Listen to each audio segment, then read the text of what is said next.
안녕하세요. 동행쌤입니다. 먼저 구독과 좋아요 부탁드립니다. 고맙습니다. 오늘은 외도가 반복되는 이유, 외도가 재발하는 이유란 칼럼을 준비했는데요. 제가 이렇게 외도 상담, 또 부부 상담, 이혼 상담, 재혼 상담, 이런 것들을 해보다 보니까 특별히 이 외도와 관련해서 외도가 반복되고 외도가 재발되는 그런 부부들이 많이 있습니다. 그런데 이 외도를 바라보는 부부의 관점이 너무 한쪽으로 경도되는 경우가 있는데요. 대표적으로 예를 들면 외도 피해자가 외도 행위자를 바라볼 때 저 사람은 도덕적인 결함이 있다 또는 윤리적인 결함이 있다 하면서 이 도덕과 윤리적인 관점에서 이 외도를 핸들링하는 경우가 있습니다. 물론 일리가 없는 것은 아닙니다. 그러나 제가 볼 때에는 외도와 관련해서 도덕적 접근이나 윤리적 접근은 본질적인 것은 아니다. 이렇게 생각이 됩니다. 만약에 그게 본질이라면 외도 직면 후 부부 상담에 나와서 도덕 교육 받으셔야 되고 윤리 교육 받으셔야 되거든요. 그런데 실제로 외도 행위자들 중에는 화이트 칼라들도 굉장히 많습니다. 직업을 좀 언급한다면 성직자를 비롯해서 교수 또는 판검사, 뭐 변호사 이런 그룹에서도 외도 사건이 굉장히 많거든요. 물론 이런 분들이 많이 공부하셨을 것 같은데 그러면 도덕적으로 윤리적으로 이분들은 바닥이냐? 전혀 그렇지가 않아요. 의외로 이야기를 해보면 뭐 입 바른 소리일지는 모르지만 굉장히 도덕적이고 굉장히 윤리적이거든요. 그럼에도 불구하고 외도라고 하는 이 핵폭탄적인 사건을 만드는 걸 보면 우리가 이 외도 뒤에 숨어 있는 본질은 다른 것이다. 이렇게 우리가 가설을 세우고 접근을 해야 된다라고 봅니다. 저는 이런 관점에서 오늘은 자아와 관련된 이야기를 하고 싶은데요. 저는 외도는 무엇 때문에 일어나느냐. 그리고 한 번의 외도가 처음이자 마지막 외도로 끝나지 않고 두 번째, 세 번째 외도로 왜 이어지느냐. 여기에 대해서 저는 자아의 문제가 있다라고 여러 가지 이유 중에 특별히 이 부분을 끌어옵니다. 그러면 오늘은 자아와 관련된 이야기를 하겠는데요. 우리가 뭐 자아 이런 이야기 많이 듣잖아요. 뭐 저 사람은 자아가 어떠니, 뭐 또는 자아 존중감이 어떠니, 뭐 이런 이야기를 많이 하지 않습니까? 이 자아라고 하는 것은 프로이트 심리학에 의하면 이제 성격의 구조 중에 하나인 건데요.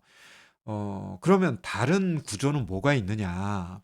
다른 구조는 원초와 초자와 이렇게 별도의 또 구조가 있습니다. 일반적으로 이제 원초와는 태어날 때부터 이미 갖고 태어난다고 하죠. 그리고 자아와 초자아는 점점 우리가 성장하면서 발달하는 부분이거든요. 원초와는 일반적으로 본능이라고 합니다. 본능. 그리고 인제 거기에서부터 자아가 인제 발달하고 자아가 발달하면 그때부터 아이들은 니 거 내 거 막 따지고 그러거든요. 그리고 또 성장하고 발달하면서 초자아가 발달하면서 올바른 어떤 도덕이라든지 윤리라든지 또는 규칙이라든지 뭐 법이라든지 이런 걸 지켰을 때와 또 지키지 않았을 때 어떤 체벌 이런 거에 대해서 인제 학습을 하게 되는데요. 일반적으로 자아는 뭐 여러 가지를 제가 설명할 수 있겠습니다만 이 자아가 움직이는 데 있어서의 원리는 뭐냐면 현실 원리예요.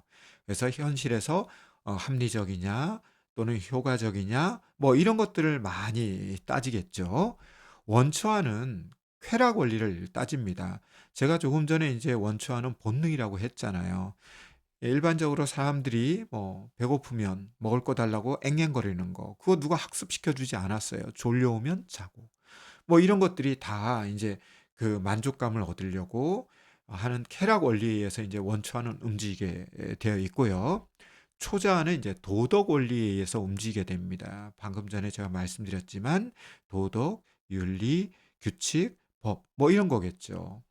그런데 외도와 관련해서 제가 말씀드리고 싶은 것은 외도 행위자는 자아가 어느 쪽으로 경도가 됐다? 원초와 쪽으로 경도가 됐다. 즉 쾌락 원리 쪽에 빠져버린 거예요. 그러면 외도 피해자는 어떤 상황일까요? 초자적으로 경도가 됩니다. 그래서 외도 직면의에 외도 피해자들은 막 도덕 윤리 막 이런 것들을 막 끌어와서 외도 행위자를 비난하고 공격하고 저 말이 안 된다. 이해할 수 없다. 용서할 수 없다. 막 이런 이야기를 하는데요. 두 가지 경우에서 문제가 뭐냐면 이 자아가 사실은 원초화와 초자아 사이에서 균형을 잘 맞춰야 되는데 어느 한쪽으로 이제 경도가 됐다는 그런 문제가 생기겠죠. 이런 사이에서 어떤 문제가 생기냐면요. 원초화와 초자아는 갈등적인 구조를 갖게 됩니다. 왜 그러냐면 원초화는 쾌락 원리에 의해서 그냥 본능적으로 움직이는 거거든요. 일단은 뭐 법, 도덕, 윤리 이런 건 모르겠고 배고프면 뭐 그냥 내 거를 먹든 훔쳐서 먹든 빼앗아서 먹든 뭐 구걸해서 먹든 이 본능에 충실하려고 하는 원초화가 있는 반면 반대편에는 야 그거는 나쁜 거야. 그건 옳지 않아. 그건 부적절해 하면서 통제하려고 하는 초자아가 이제 우리 내면에서 갈등 구조를 가지게 됩니다. 그러면 이 내적 갈등을 누군가는 조정해 줘야 되고 중재해 줘야 되고 조절해 줘야 되고 또는 절제해 줘야 되고 자제할 수 있도록 해 줘야 되는데 그 역할을 감당하는 게 누구다? 바로 자아다. 그런데 이 자아가 외도 행위자 같은 경우는 이미 불안정하기 때문에 이미 그것이 제대로 기능을 하지 못하기 때문에 외도 행위를 한다면 외도 피해자 같은 경우에는 외도 직면 후에 이 초자아를 굉장히 강화시키면서 외도 행위자를 공격, 비난하게 되거든요. 그러다 보니까 말 그대로 우리가 상처를 받았다고 하는 게 내 마음 어디에 상처를 받은 거다? 바로 이 자아의 생체가 나고 상처가 난 것이죠. 따라서 우리가 이 자아를 건강하게 만들지 않게 되면 어떻게 돼요? 이 원초와 초자의 그 갈등 구조 안에서 제대로 중재를 하지 못하면서 부부는 외도 직면 이후에 불안정한 삶을 살아가게 되는 겁니다. 이런 불안정한 구조를 계속 돌리다 보면 어떻게 될까요? 결국은 더 부부관계는 악화가 되고 새로운 외도의 위험성은 점점 높아가고 또 반대편으로 이야기한다면 또다시 외도 피해를 볼 가능성도 덩달아 올라가게 되는 것이죠. 그래서 제가 외도 직면 후에 상담 받으세요. 치료 받으세요. 이거를 저의 상담 철학을 갖고 반복적으로 어떻게 보면 외도 행위자가 됐든 외도 피해자가 됐든 정말 기가 따갑도록 잔소리와 같은 이런 칼럼을 만들어서 말씀드리는 건 뭐냐면요. 이 자아가 외도 를 함으로 인해서 또는 외도 피해를 범으로 인해서 불안정하게 되고 여기에 생체가 나고 상처가 나고 스크래치가 나게 되면 이 외도 문제뿐만 아니라 그 외에 우리가 살아가면서 수많은 인생 사건을 겪게 되잖아요. 그때 올바른 판단이라든지 합리적인 선택이라든지 효과적인 결정을 못함으로 인해서 결국은 시간이 지나고 나면 또다시 자책하게 되고 또다시 후회하게 되는 그런 삶을 계속 이렇게 악순환의 고리를 돌리게 되는 겁니다.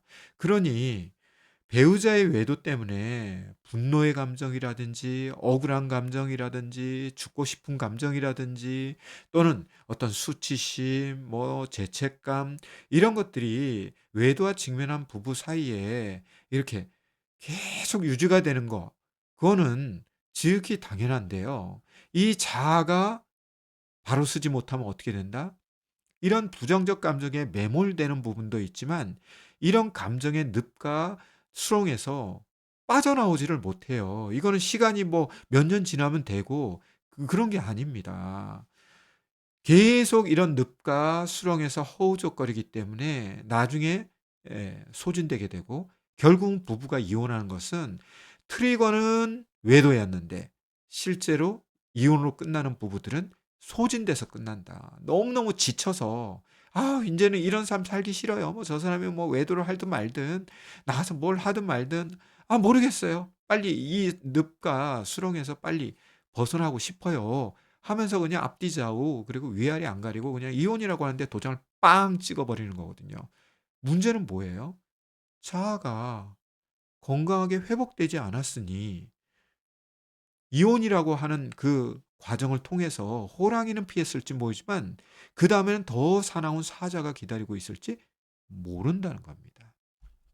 따라서 다시 한번 본론으로 돌아오면 이 자아가 얼마나 중요하냐면 외도 행위자는 자아가 불안정해서 외도를 했다면 외도 피해자는 외도 직면 후 자아가 불안정해집니다.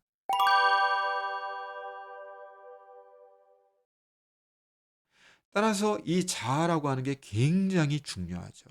이것이 굉장히 건강해야만이 결국 자존감도 향상이 되는 거고 또 효능감도 향상이 되는 거고 회복 탄력성도 향상이 되는 거고 모든 것들이 이렇게 건강치로 올라가면서 외도라고 하는 사건이 없어지지는 않겠죠. 그러나 그 사건의 영향력은 줄어들게 되는 것이고 과거의 삶으로의 복귀가 아니라 과거의 삶보다 한 단계 더 업그레이드되는 삶을 살 수가 있습니다. 그래서 외도 직면 후 자아에 대한 분석, 탐색, 성찰 등 치료가 필요한데요. 특별히 외도 행위자들을 가만히 이렇게 상담해 보면서 그분들의 자아를 보면 몇 가지 특징이 있는데 대표적으로 상처가 많다는 거. 두 번째, 결핍이 많다는 거. 이 두 가지가 아주 대표적인 증상입니다. 그래서 제가 가끔 반복적으로 말씀드리는 이야기 있잖아요. 과거의 외도 피해자가 나중에 외도 행위자가 되는 경우도 많거든요. 어떤 경우가 그렇습니까? 부모의 외도를 보고 자란 자녀들이 결혼 이후에 외도 행위자가 되는 경우가 많아요. 부모 밑에서 부모의 외도 사건을 인지했을 때는 부모가 정말 미움 수준이 아니라 증오스럽고 혐오스러워서 '나는 이 다음에 결혼 안 해.' 이런 비혼주의자가 나오는 경우도 있고 나는 결혼하더라도 절대로 외도하지 않을 자신이 있다고 마음에 칼을 품지만 막상 결혼한 다음에 1-2년 반짝 뜨거운 그런 결혼 생활에 진맛이 어느 정도 빠지게 되면 어떻게 된다? 그냥 외도인 늪을 찾아가는 경우도 있어요. 왜 그래요? 그 아동기, 청소년기 때 받았던 그 자아의 상처가 낫지 않음으로 해서 그쪽이 욱신욱신거리거나 그쪽 부분에 뭔가 스트레스가 오면 그것을 어떤 분들은 뭐 약물로도 풀고 어떤 분은 도박으로도 풀고 또 어떤 분들은 뭐 쇼핑 중독에 빠지기도 하고 또 알코올 중독에 빠지기도 하지만 또 어떤 분들은 이런 관계 중독적인 즉 외도에 빠진다는 겁니다. 그래서 이런 자아에 대한 분석, 탐색, 성찰이 외도 행위자뿐만 아니라 외도 피해자도 받아야 되는데요. 많은 외도 행위자들 특별히 뭐라 그래요? "난 다시는 외도 안 할 자신이 있다."고 근거 없는 자신감을 이야기해요. 자기 자아에 대한 분석, 탐색, 성찰도 1도 하지 않은 분들이 저는 절대로 하지 않는다는 분이 절대로 한다고 저는 말씀드리거든요. 왜 그러냐면 만약에 첫 번째 외도 이후에 다시는 외도하지 않을 자신이 있다는 근거 없는 자신감을 가지고 외도를 항상 의식하고 살 경우에는 오히려 외도를 자꾸 이렇게 되뇌이기 때문에 오히려 외도할 가능성이 굉장히 높은 겁니다. 경각심을 갖고 거리 두기도 할 수 있지만 계속 외도, 외도, 외도라고 하는 단어를 반복적으로 머리에서 반추하거나 암시를 주기 때문에 그 부분에 대해서 내 어떤 욕구나 또는 욕망이나 탐욕이 즉 원초화가 그쪽으로 경도가 돼 버리잖아요. 그러면 초자아는 어디로 사라지고 없고 내 자아는 어디로 끌려간다? 그냥 원초화적인 쾌락 원리에 따라서 그냥 가 버리는 겁니다. 그래서 외도 직면 후 자아에 대한 분석, 탐색, 성찰 등 치료가 필요하다. 이런 말씀을 드리고요. 두 번째로 자아가 건강하게 회복되지 않으면 외도는 반복 재발되고 또 외도 피해자 역시 이 자아가 건강하게 회복되지 않으면 또다시 외도의 피해를 볼 가능성이 높습니다. 왜 그러냐면 이 자아가 건강해야 아주 현명한 판단, 지혜로운 선택, 그리고 분별력 있는 결정 이런 걸 할 수 있는데요. 자아가 건강하지 못하면 어떻게 될까요? 어떨 때는 초자아가 이끄는 대로 확 넘어가요. 어떨 때는 원초아가 이끄는 대로 확 넘어가요. 그러니까 뭐 이거 종을 잡을 수가 없는 거죠. 계속 불안정한 가운데서 결국은 이렇게 불안정하게 된 것은 외도 때문이다 하면서 외도 피해자는 외도 행위자를 계속 공격할 수밖에 없거든요. 계속 외도 이야기를 할 수밖에 없단 말이에요. 외도 행위자도 자신의 잘못에 대해서 깊게 반성하든 안 하든 관계없이 결국 자기의 치부에 대한 이야기를 계속 듣다 보면 이게 이제 임계치에 와요. 그 견뎌내는 임계치에 오거든요. 그렇게 되면 결국은 이제 만사 다 포기하는 거고 결국은 외도, 외도, 외도라고 하는 이야기를 계속 반복적으로 이야기함으로 해서 외도 행위자가 조금 전에 뭐라 그랬어요. 그걸 반추하거나 암시하거나 이러면서 결국은 외도 행위로 다시 가게 되고 외도 피해자는 결과적으로 음 외도 피해를 다시금 맛보는 것이죠. 아울러 자아가 건강하게 회복되지 않으면 어떤 현상이 벌어지느냐? 자아가 강해져 버립니다. 자아가 강해진 사람들은 어떤 특징이 있죠? 굉장히 고집이 세고 아집이 세고 또 자기의 주관에만 무조건 매달려요. 자기의 신념에만 그대로 매달립니다. 그래서 이런 분들이 주로 하는 말이 뭐예요? "사람들 절대로 안 변해요, 선생님." 이런 이야기 한단 말이죠. 그 말 속에는 어떤 위험성이 있는지 아세요? 외도 피해자도 "나도 안 변할 거예요." 이런 이야기예요. 그러면서 뭐라 그래요? 과거처럼 행복한 시절로 돌아가고 싶어요. 더 나은 삶을 살고 싶어요. 이건 모순적인 말 아니겠습니까? 이런 걸 인지부조화라고 하죠. 두 가지 상반된 이야기를 머릿속에서는 이해가 되는데 가슴에서 이해가 안 되다 보니까 상반된 이야기를 하는 겁니다. "배고파 죽겠습니다. 그러나 밥은 먹기 싫습니다." 뭐 이런 이야기하고 비슷한 이야기거든요. 그래서 자아가 건강하게 회복되지 않으면 어떻게 된다? 자아가 강해지고 한쪽으로 극단적으로 가 버려요. 자기의 고집과 아집 또는 어떤 자만, 오만, 거만 뭐 이런 데로 빠지기도 하고 또 자기의 어떤 신념, 가치관 이런 부분에 과도하게 경도가 돼서 상대편도 괴롭히지만 자기를 그런 신념과 가치관의 감옥에 딱 가둬 놔 버립니다. 그러니까 숨이 막힐 수밖에 없는 거죠. 그런데 이런 경우에 사람들은 뭐라고 이야기한다? "외도 때문에 내가 숨이 막히는 거지 다른 이유는 없다." 그러는데요. 맞아요. 외도 때문에 감옥에 들어갔는데 지금 숨이 막히는 거는 감옥에 있기 때문에 숨이 막히는 거고 또 감옥에 있다 하더라도 이 자아에 대한 치료가 되지 않았으니까 숨이 막히는 겁니다, 여러분. 그러니까 처음 인과관계를 따지면 외도부터 오는 거지만 중요한 거는 외도 직면 후에 어떻게 대처하고 어떻게 치료하느냐에 따라서 이것이 장애가 될 수도 있고 안 될 수도 있단 말이에요. 무조건 팔 부러지면 다 장애가 되나요?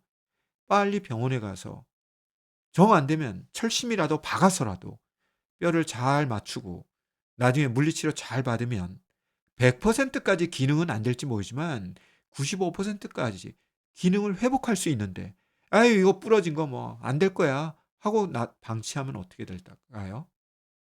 네. 장애가 오는 거죠. 그거는 대처를 잘못한 것이고 치료를 안 했기 때문이지 무조건 팔 부러졌으니까가 아니거든요. 외도도 똑같습니다. 안 벌어지는 것이 가장 최상급이죠. 가장 감사할 조건이죠. 그러나 벌어졌다면 어떻게 대처하느냐. 특히 거기에서 자아를 얼마나 건강하게 회복시키느냐에 따라서 이혼하느냐 안 하느냐는 나중 문제고 내 삶이 안정화가 되느냐 안 되느냐 또 우리 부부가 외도를 극복할 수 있냐 없냐가 판가름 난다는 말씀을 드립니다.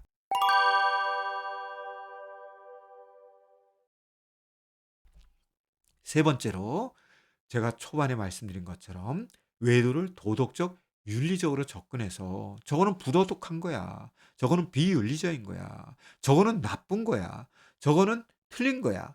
이렇게만 접근해서 상대 배우자에게 즉 외도 행위자에게 도덕 교육적으로 접근해 보십시오.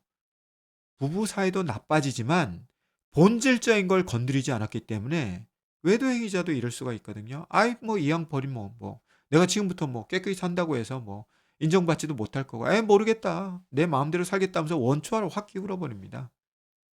따라서 자아가 건강하신 분들은 어떤 유혹과 또 욕망 이런 것들이 다가왔을 때 이 자아가 건강하신 분들은 현명한 판단을 하세요.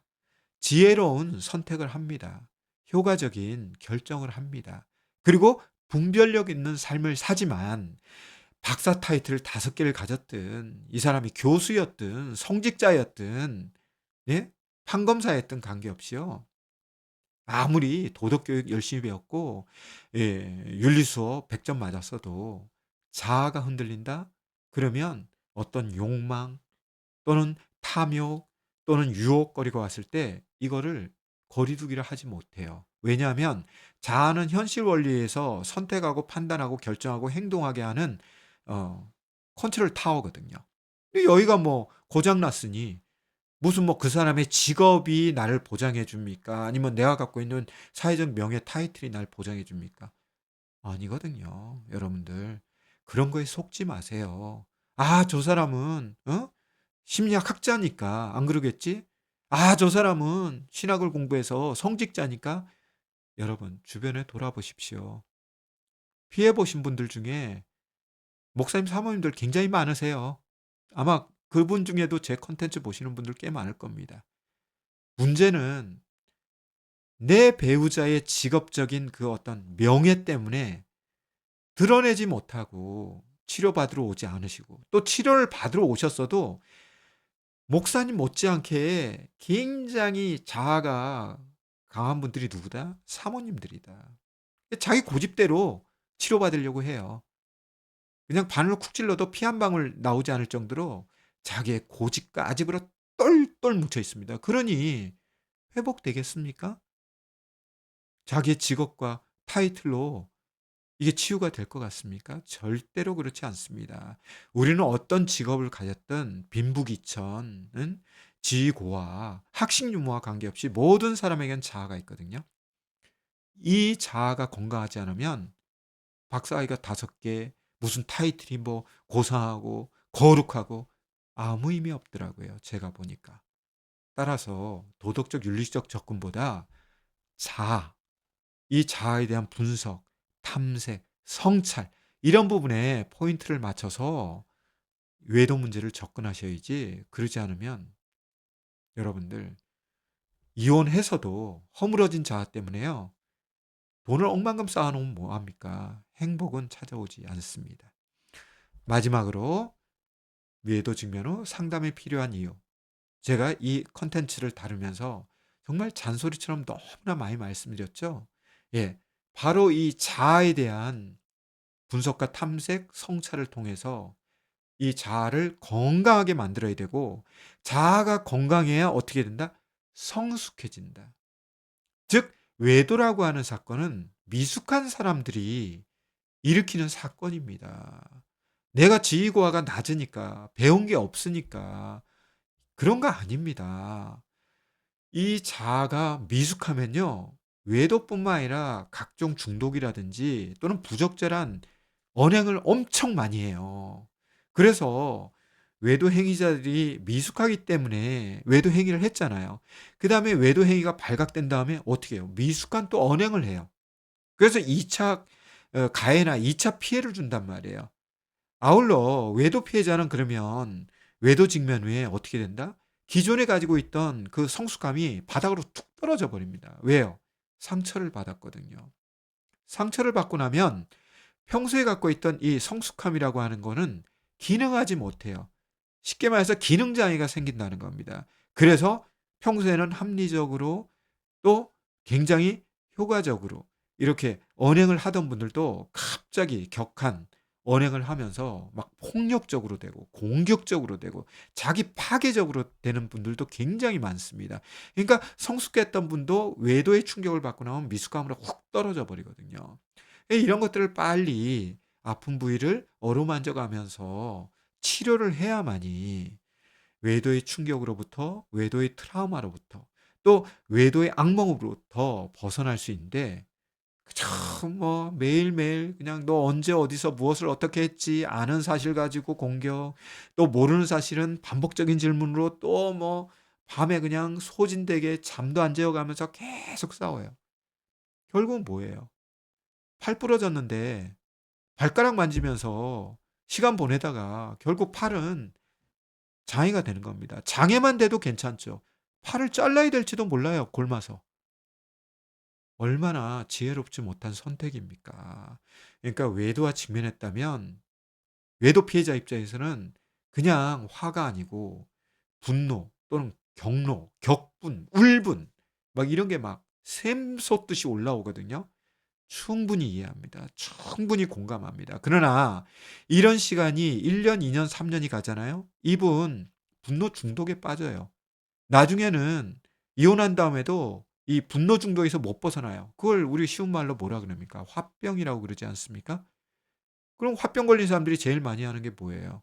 1 차적으로 술 많이 마셔요. 두 번째, 현재 여기에서 과거만을 반추합니다. '내가 저런 인간 만나 가지고 내가 결혼만 안 했어도 내가 딴 사람하고 결혼만 했어도' 결국 여기 지금 즉 현실도 못 살고 계속 현실은 밀려가면서 미래도 결국은 불행한 삶을 사는 거죠. 그래서 외도 직면허 상담이 필요한 이유가 뭐다? 바로 이 자아에 대한 분석, 탐색, 성찰. 그리고 이 자아에 생긴 상처와 아픔을 보듬어야 되고 따라서 자아가 이런 상처 아픔이 있게 되면 합리적인 사고를 한다든지 효과적인 선택을 한다든지 이런 게 굉장히 어렵습니다. 그래서 인지치료 등을 통해서 내가 외도 피해자인데 내가 외도 행위를 하지 않았지만 내가 어느 쪽으로 혹시 경도되어 있지 않은가. 또 내가 보다 합리적이고 효과적인 판단, 선택, 결정을 하기 위해서 뭔가 무게중심을 잘 잡기 위한 외부적 도움이 필요하다. 이런 거를 인정하시고요. 외도 행위자와 함께 외도 상담, 부부 상담 등 상담 치료에 임하시는 것이 가장 현명한 길이다. 사람 변한다, 안 변한다. 그거는요, 나중 문제예요.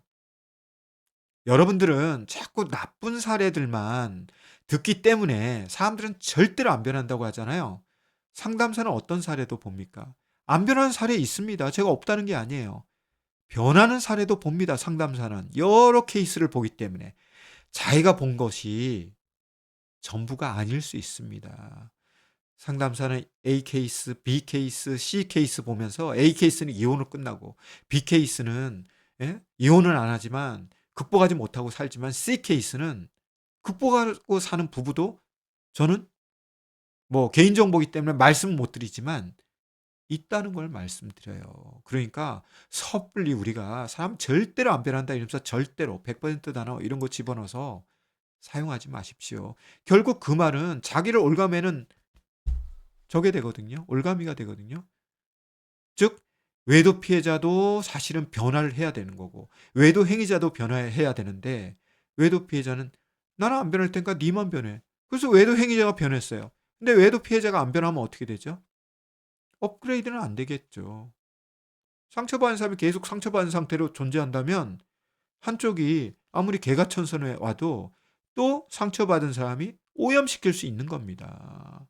따라서 이런 관점에서 예 자아와 관련해서 오늘 굉장히 좀 길게 제가 콘텐츠를 만들어 보았는데요. 예.